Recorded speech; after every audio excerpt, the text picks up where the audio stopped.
We're back inside City Hall, continuing our focus on the ongoing probes involving members of the Adams administration. Joining me now to talk about that and more are the members of this week's Consultants Corner. Olivia Lapeyrolerie is a Democratic consultant and a former aide to Mayor Bill de Blasio. Nick Smith is a Democratic consultant joining us for the very first time. Welcome. He previously served as the first deputy public advocate under Jumaane Williams and has worked on several campaigns. He is currently working on Brad Lander's bid for mayor. Thank you both for being here. And let me start with you, Nick. Sure. What should the mayor be doing, just from the standpoint of making sure the government is running and also attending to his political needs? Well, first, thank you for having me. And this is about, to me, crisis communication. And I think when you're in a crisis, don't hunker down on the things you are doing wrong. And when I think about who is watching all of this, we're talking about the everyday voters. They want to know, is there a there there? So I think he needs to level with voters and be clear about what is going on. And it's not enough to just say no distractions and grind. Voters are going to want to know, particularly when the primary heats up, what's going on. So first of all, he needs to level with everyday New Yorkers. Now, you were in an administration where the top guy, Bill de Blasio, was under investigation, right? And it makes it hard for everybody in the middle to really do their jobs from day to day. You know, to paraphrase Shakespeare, there's clearly something rotten going on in City Hall, and this would be a time for a mayor to get out there, roll out policies, talk to New Yorkers about the work that they're doing, you know, not just, as Nick said, say that I'm focused on the work, actually do the work. But this is a problem with Eric Adams. He's never been the guy that really does the work. He governs by press release instead of policy. So he's not even really built up himself to handle this moment. And he just thinks he can talk his way out of it with New Yorkers. But we're smarter than that. We know that, you know, the FBI just doesn't show up at people's doorstep for a review, as he called it. There's clearly something going on here. And if he were really pragmatic about it, he would use this time to just actually go and do the work. But he's never done the work. But how do you get ahead of it? Because let's assume that there's a lot that they do not know, right? The things that we most want to know, which is like, was a crime committed? Is somebody about to get arrested? Is the government going to continue to function? Are people going to have to leave their jobs? They don't really know that, right? That's right. And I think the mayor needs to say, again, something more substantial than let's stay focused. So while he can't go into the substance of the investigation, and we get that, there is not just a drip, drip, drip now. It's becoming something more than that. So it's almost becoming an avalanche. So at some point, he needs to come before, maybe on this show or somewhere, and say, Errol or someone, hey, here's my plan to calm this situation down. And also, here are some results. So express confidence and show results. I think the mayor should do that immediately. Yeah, well, I mean, the mayor knows he has an open invitation to appear on this program, and there are others who have also tried to talk with him, but he runs his strategy his own way. One of the issues that I'm also curious to get your take on is even if the mayor wants to sort of come forward and say, you know, look, here's what I know, here's what I don't know, and what he doesn't know is really considerable. Here's what I know, here's what I don't know. Let's all move forward. Is that good enough? I mean, does that serve him politically speaking? Because you've got, you know, you're working on one of the campaigns against him. There are others who are out there as well. I think, you know, at the end of the day, with a news cycle like this, you're going to take the beating, right? There's no way out of it. The only way out of it is through it. So I think he should stand in front of the press, answer questions, a lot of which he doesn't have good answers with, but our New York press corps understands that he's not running this investigation. He only knows what is happening to him, not the full picture. And then once you actually, you know, face the music, then keep on going about your work. Again, that's not going to totally put this back in his rearview mirror, but at least it shows that he's willing to be accountable with New Yorkers. Let me sharpen the question a little bit. There's a saying in HR circles that, personnel is policy, right? That who you pick really is what you believe in. That's and right. What you're able to accomplish.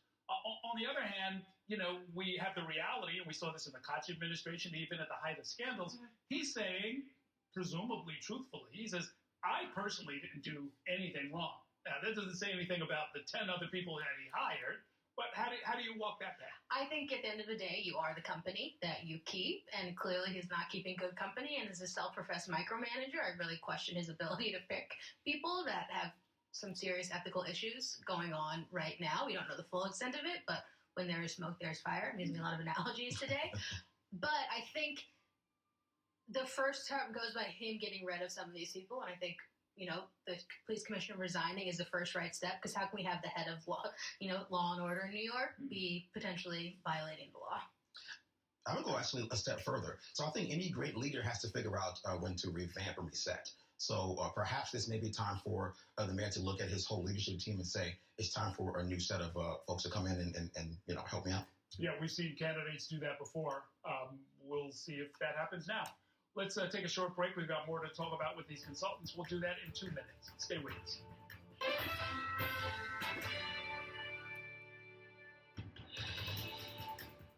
This portion of the news is brought to you by New York City Ballet at Lincoln Center.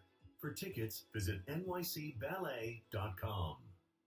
Welcome to Vista Side Optique on Broadway, centrally located in the Port Authority building in Washington Heights. Contact lens exams for limited time starting at $99. All Kids Eyewear, buy one get one free with a complimentary anti-reflective coating. And designer sunglasses up to 50% off. Experience the best quality lenses by Essilor. Is your driver's license expiring?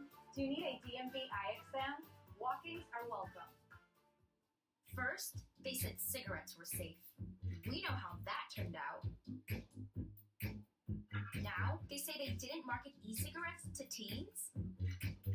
Fact, more than 1 in 4 high school students are vaping, and 80% say their first e-cigarette was flavored. Vaping is harmful to developing brains. The reason we think vaping is safe? Marketing. Same lies, different day. Tell Big Vape. Get Spectrum.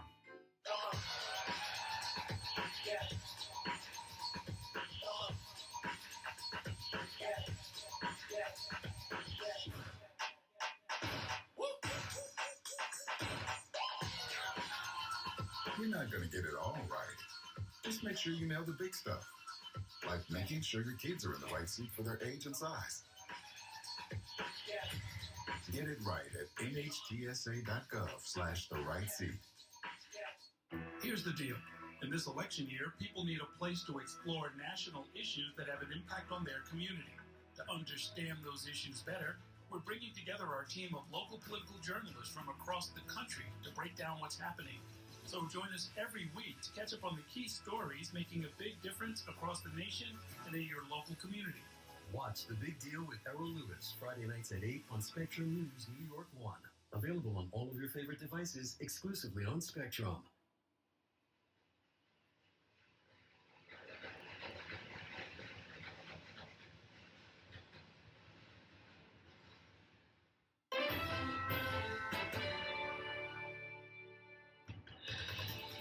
Welcome back to Inside City Hall. I'm once again joined by my Consultants Corner, Democratic consultants Olivia Lapeyrolerie and Nick Smith.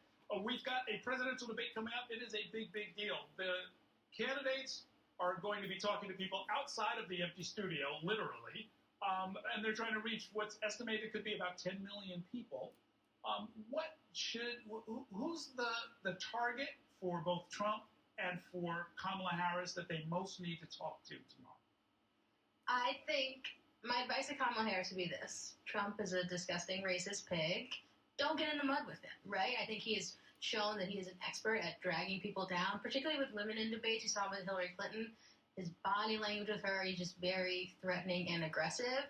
I think the beauty that we'll see about Kamala tomorrow is that she is a prosecutor. I feel like she knows how to prosecute the case. She also knows how to ignore the nonsense that comes from Mr. Trump's mouth. I think she needs to do that and focus on presenting her message to the American people. Right, you heard her. She did a great job at the DNC. This is another big platform for her. So I think it's another good opportunity for her to talk about what she's been doing in this short race. Mm-hmm. And what is Donald Trump saying tomorrow?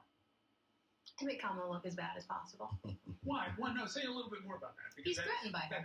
Like he's threatened by all powerful women. He's threatened by her. Right. And I think we're seeing it But how does that get him closer to the White House? I wish Donald Trump thought as, actually I don't wish it, but he does not think as logically as you do. I think he cares more about looking like he comes out on top in each thing. I don't think he cares about points, but I think he thinks that if he puts her down, he will get there. Uh-huh. I've watched the vice president for a long time since she was district attorney, and she's very capable of prosecuting the case. I think what she needs to do is show up and not be rattled by what Trump's going to do. We've seen him in all these debates. I think he did some 20-odd primary debates and general election debates. he's going to attack her identity, character, try to attach her to all of the, if there were mistakes in the Biden years. So she's got to not be rattled, be tough, and show the voters why we can't go backwards to an era where we're deporting so many people across the border, where we're treating, just average Americans like they're crap. And I think she can do it tomorrow. When it comes to the border issue in particular, migrants, the Republicans have really built quite a lot, and the president says this in every speech. The former president says this in every speech. Donald Trump says, on day one, I will close the border. I will do, I'll have the biggest deportation operation in American history. And it seems to be working for him, at least in the polls. I don't think that's going to be successful. If we look at families being separated at the border, that was a Trump policy. So again, the vice president should be clear on Donald Trump's record, and I don't think he'll be successful. When it comes to the rules of the debate, unlike the freewheeling debates that you sometimes saw in the primary season, they pretty much are locked down, right? The mics will be muted when it's not your turn to speak. And if Donald Trump does anything like what he did in the first debate, he's going to say a lot of stuff that is simply not true, right? Or highly misleading, shall we say. And that then puts the burden on Kamala Harris. When she finally gets her mic turned back on, she either has to elect to refute some of the things that were said or let it stand.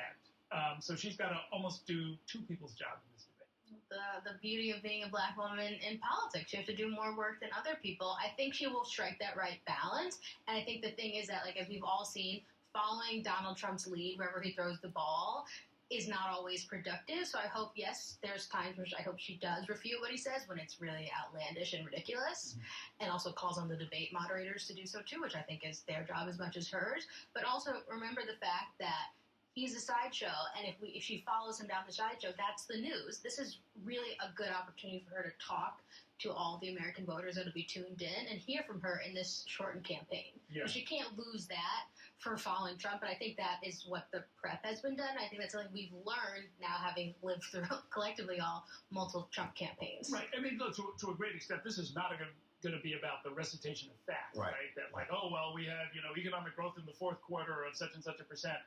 She's got to tell a big story, a narrative, right? I agree with you on that. And take childcare, for example. That's a big issue both here in the city and across the country. So she should take a couple of big issues where she knows she has an advantage: reproductive rights, affordable housing. Those are issues that she can basically bludgeon him with, and he can't really respond because he has no real plan.